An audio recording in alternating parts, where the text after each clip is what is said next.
What's good, kings and queens? A little bit backed up this month with contracting jobs as well as some other things. This video is on when boxers make history. So pretty much historic moments in boxing or moments involving a boxer. With that being said, let's start the video.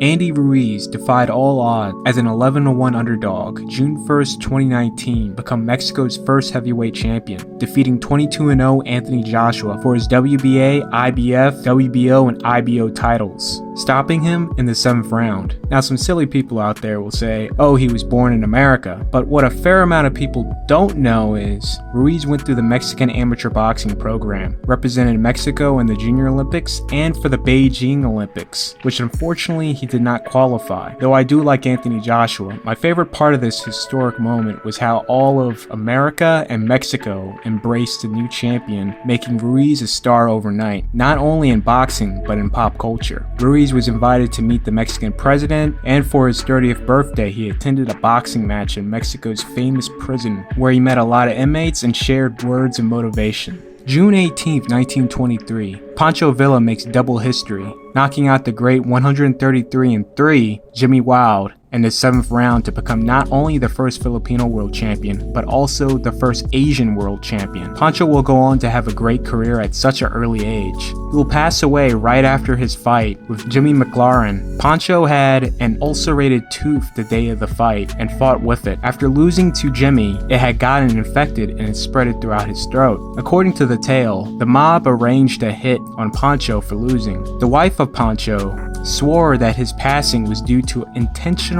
overdose on anesthesia.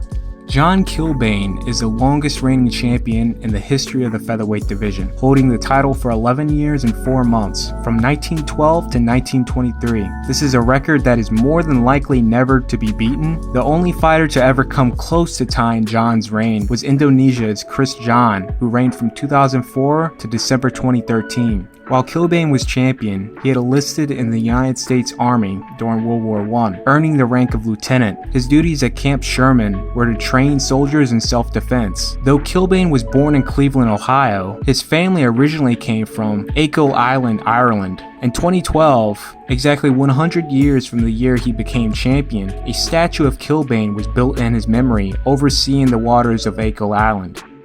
Benitez turned pro at the age of 15 years old. 2 years and 25 fights later, at the age of 17 years old, Benitez becomes the youngest fighter ever across all weight divisions to become the world champion, defeating the heavy favorite Antonio Cervantes. Cervantes was making his 11th defense of the title and came in as a 4-1 favorite. Benitez will later become boxing's youngest 3-division world champion at the age of 22 years old. Besides being one of the greatest flyweights of all time, Jimmy holds the record for the longest win streak. He was able to go 93 consecutive wins before receiving his first loss against Tansy Lee. Sengsak Muntsering is the fastest to ever become world champion. He only had 2 fights on his resume when he became the WBC Junior Welterweight Champion against Perico Fernandez. If you want to know more about how he got the title shot in the first place in further detail, I did a video on his historic run. To sum things up quick, he was a Muay Thai legend that decided to do professional boxing after retiring from Muay Thai at the top. He challenged the best fighter he could get, which was Rudy Barro, who was on an absolute volatile run after 2 back-to-back upset wins against boxing prospects and a huge upset win against undefeated Jimmy Hire, which elevated Rudy to contender status. He was next in line to fight for the WBC title. Muntsering knocked him out cold in the first round. WBC couldn't believe what actually happened, wouldn't grant Muntsering a title fight on the basis he only had 1 fight, and stated that he must fight another top 5 ranked WBC opponent with a WBC representative present to officially grant him a shot. He fought number 3 ranked Leon Fuduyama, stopping him in the 7th round.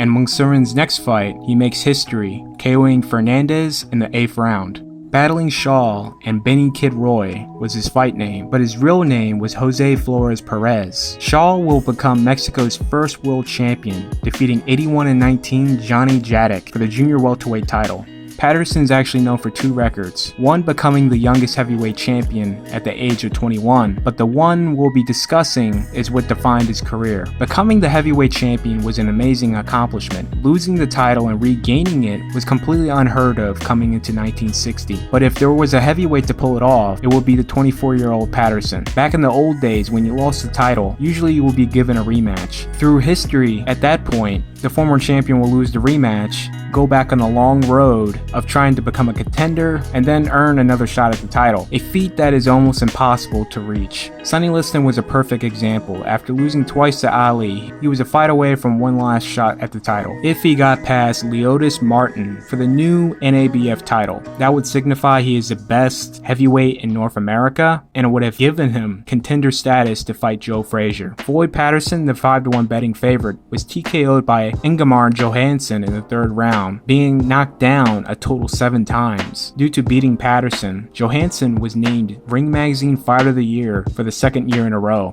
Patterson in the rematch fought a lot better, and he will land one of the greatest leaping hooks in boxing history to become the first heavyweight to ever regain the title. The great Cus D'Amato trained Floyd Patterson to become the youngest heavyweight champion at the age of 21. When Tyson started his pro career, Cus and Tyson's handlers had the perfect plan to make Tyson a household name and put him in a position for a title shot before he hits 21. Mike had what it took to make that happen. Thanks to Cus and his handlers having great pull on the inside, almost all of Tyson's early fights were broadcasted on TV for many to view. What made things great was Tyson was fighting almost every month. By 1 year and some change after turning pro, Tyson was 27-0 with 25 knockouts, in line to fight Trevor Berbick for the WBC heavyweight title at the age of 20 years old. He will stop Berbick in the 2nd round to become the youngest heavyweight champion. To the head, and Berbick is down.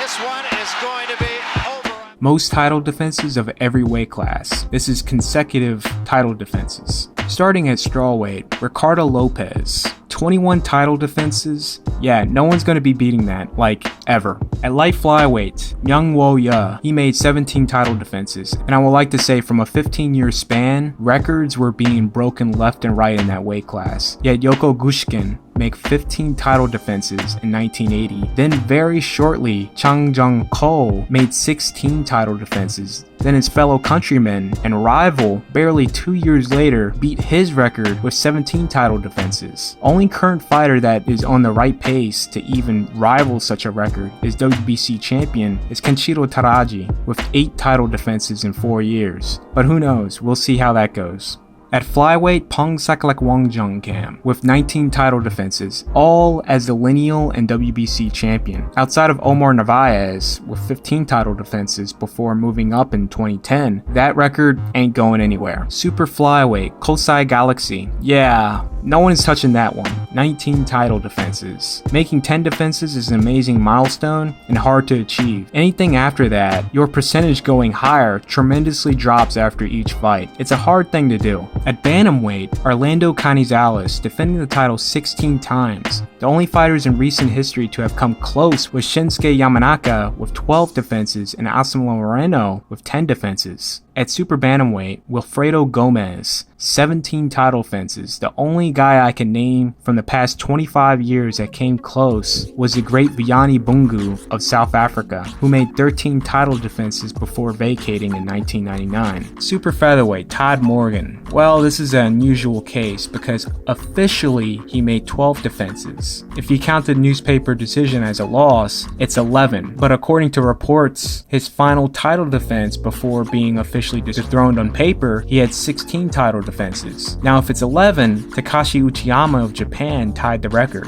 If it's 12, he's still the record holder. If it's 16, he's still the holder, but I highly doubt anyone will be tying it anytime soon. At lightweight, Artur Grigorian making a whopping 17 title defenses. Yeah, I don't think anyone's going to be beating that either. Junior welterweight, Julio Cesar Chavez, 12 title defenses. At welterweight, Henry Armstrong. In the weight class at welterweight, it is highly unlikely we will see anyone come close to touching this record anytime soon. Probably not even in my lifetime. The last man to come close at welterweight was Tito Trinidad at 15 title defenses. Junior middleweight, Gianfranco Rosi made 11 title defenses. It's pretty wild. There hasn't been many fighters who have came close to Rosi's record. Middleweight, Bernard Hopkins with 20 title defenses. Golovkin tying that in 2018. At super middleweight, Sven Alt is a record holder with 21 title defenses, retiring in 2004. Joe Calzaghe tied the record after his fight with Mikhail Kessler in 2007. At light heavyweight, Dariusz Mikulszewski with 23 title defenses.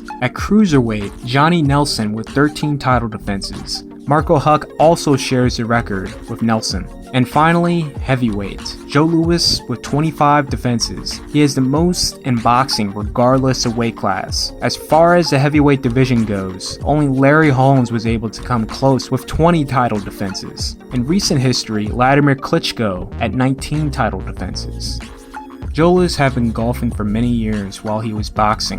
After retiring from the sport, he decided to move through the ranks of the competitive game of golf, winning the UGA Amateur title. He will later be invited to compete in the San Diego Open of the PGA Tour. Joe Louis and other black golfers who he competed with wanted to compete in the PGA as well. The PGA rules at that time was African Americans were not allowed to compete. The sponsors of the PGA event was supposedly unaware of that rule. Joe Louis knew of that rule, but he wanted the PGA to tell him in person to his face, which the PGA told him they cannot compete. This is not the first time Joe Louis has addressed racial issues and demanded it to be fixed. When he was being used as a propaganda tool in the United States military performing exhibitions, he made sure that black soldiers were able to watch his exhibition matches, as at first they were not allowed to. It was only to be viewed by white soldiers, as the military then was segregated. He took the time to listen to fellow black soldiers of the awful, absolute racist conditions that was happening to them. Joe Louis was in touch with Truman Gibson, told him there were problems, it's not right, and please fix it. Gibson contacted DC contacted that general on base, and you best believe it was fixed. You had cases like that in the Isaac Woodard Jr. case, where Joe Louis and others, and most notably Orson Welles, helped spread awareness, making it a national issue. Joe Louis, Billie Holiday, and Woody Guthrie held a benefit concert that drew a crowd of 20,000 people in Harlem and was able to raise in today's currency $133,000 for Woodard. The joint effort spreading awareness nationwide and the disgraceful events that will take place by the corrupt justice system will result in an executive order by Harry S. Truman desegregating the United States military. I highly recommend to look up what happened to Sergeant Isaac Woodard Jr. This situation with golf angered Joe, and he was incredibly vocal about it, stating the president of the PGA is another Hitler barring black athletes from competing. This caught the attention from a famous radio broadcaster, making it a national issue. Now, under a lot of pressure, the PGA committee held a meeting and voted to allow African American golfers and minorities of any background to qualify for, I believe, that specific event. So in 1952, Joe Louis becomes the first African American golfer to compete in a PGA sanctioned event. Thanks to Louis opening up the door, the following day, 7 other golfers of color also competed to qualify. Joe Louis continued to fight for the cause and supporting talented black golfers till ultimately the PGA was finally desegregated in 1961.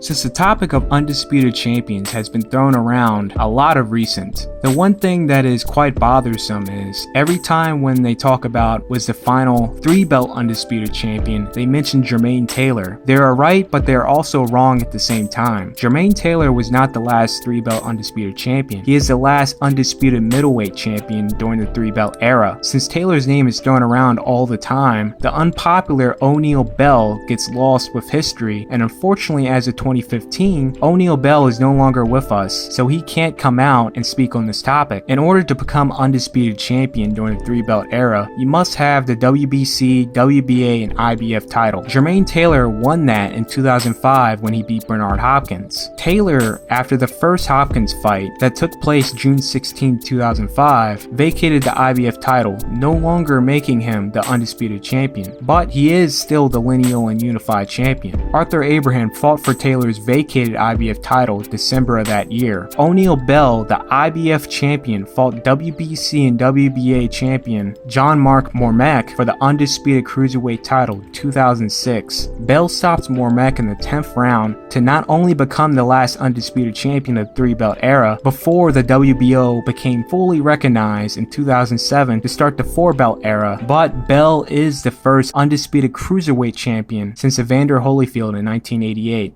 It's over. John Mark Mormek on the canvas, and O'Neal Bell is the undisputed cruiserweight champ, the first since Holyfield. It doesn't matter what Bell did after that, his legacy is sealed forever in the record books for these amazing accomplishments. And it's absolutely sad that since he is not a big name and came from a not so attractive weight class, he doesn't get the credit he deserves. You are not forgotten. Rest in peace, O'Neal, aka Supernova, aka Give 'em Hell Bell. And on top of that, this is when boxers make history. For more installments, be sure to like, share, and if you're new, subscribe. Subscribe to Patreon for early access and patron-backed projects. I'm Alpha Sancho, and I'm out.